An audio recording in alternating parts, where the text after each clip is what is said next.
Hey guys, and welcome to the first video.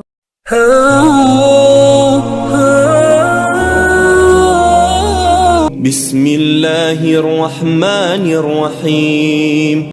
Assalamualaikum, sahabat beriman. Kembali lagi di channel Islam Penuh Keajaiban. Kali ini keajaiban mendapatkan hidayah menjadi mualaf adalah gadis asal Amerika Serikat. Inilah kisah mualaf mantan penganut ateis bernama Karima. Gadis cantik asal Amerika Serikat tersebut awalnya tidak percaya adanya Tuhan. Tetapi atas kuasa Allah Subhanahu wa Ta'ala, Karima mendapat hidayah Islam ketika belajar sejarah dunia di bangku SMA. Kisah mualaf Karima bermula saat mendapat tugas kelompok meneliti acara-acara keagamaan tertentu. Saat itu kelompoknya mendapat bagian meneliti perayaan keagamaan Islam, yakni Idul Adha. Karima berperan penting sebagai pengumpul data di dalam kelompoknya. Dia pun belajar banyak hal mengenai ajaran agama Islam. Ketika itulah Karima langsung jatuh cinta dengan Islam. Namun, ia sempat merasa ragu dengan keputusannya. Karima pun melakukan perbandingan dari setiap agama untuk meyakinkan dirinya. Hasilnya, dia tidak menemukan agama yang sempurna seperti Islam. Bagi Karima, agama lain tampak seperti ciptaan manusia, bukan ciptaan Tuhan. Ini kejutan bagi saya langsung berpikir untuk masuk Islam sekarang, ungkap Karima. Akhirnya Karima mantap menjadi mualaf. Di depan gereja Mormon dan para tetangganya, dia mengucap kalimat syahadat dengan perasaan gugup.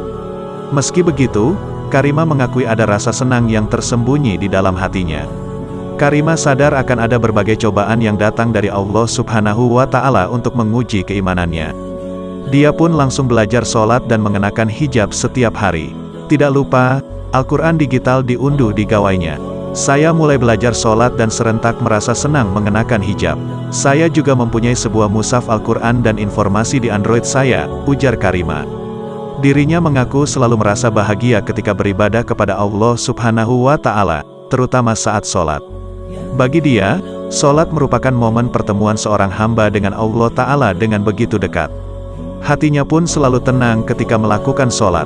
Saya merasa lebih damai dan kurang stres tentang hal-hal yang tidak dapat saya kendalikan, ujar Karima. Tidak lama kemudian, masalah mulai datang dari keluarga Karima. Sang ibu yang dahulu selalu mendukungnya, tiba-tiba berubah dan menentang keputusannya. Bahkan, mushaf Al-Quran milik Karima pun sempat disobek secara langsung di depan matanya. Tidak hanya itu, sang ayah juga mengeluarkan kata-kata kasar kepada Karima. Padahal, biasanya ayahnya selalu berperilaku lembut kepadanya. Dia pun merasa sangat takut untuk beribadah. Karima terpaksa tidak melakukan ibadah sholat beberapa waktu. Sekalipun beribadah, ia harus bersembunyi agar kedua orang tuanya tidak melihat. Masalahnya orang tua saya, ibu bilang akan mendukung, tapi kenyataannya tidak, terutama di awal-awal. Ibu merobek Al-Quran dan ayah mengeluarkan kata-kata yang menakutkan, ujar Karima. Meski demikian, hati ibu Karima pun luluh sering berjalannya waktu. Sang ibu akhirnya bisa menerima keputusan Karima dengan lapang dada. Meski ayahnya masih menentang, Karima tetap percaya hatinya kelak akan luluh jika Allah Subhanahu wa Ta'ala berkehendak. Wallahu a'lam bishawab, wassalam.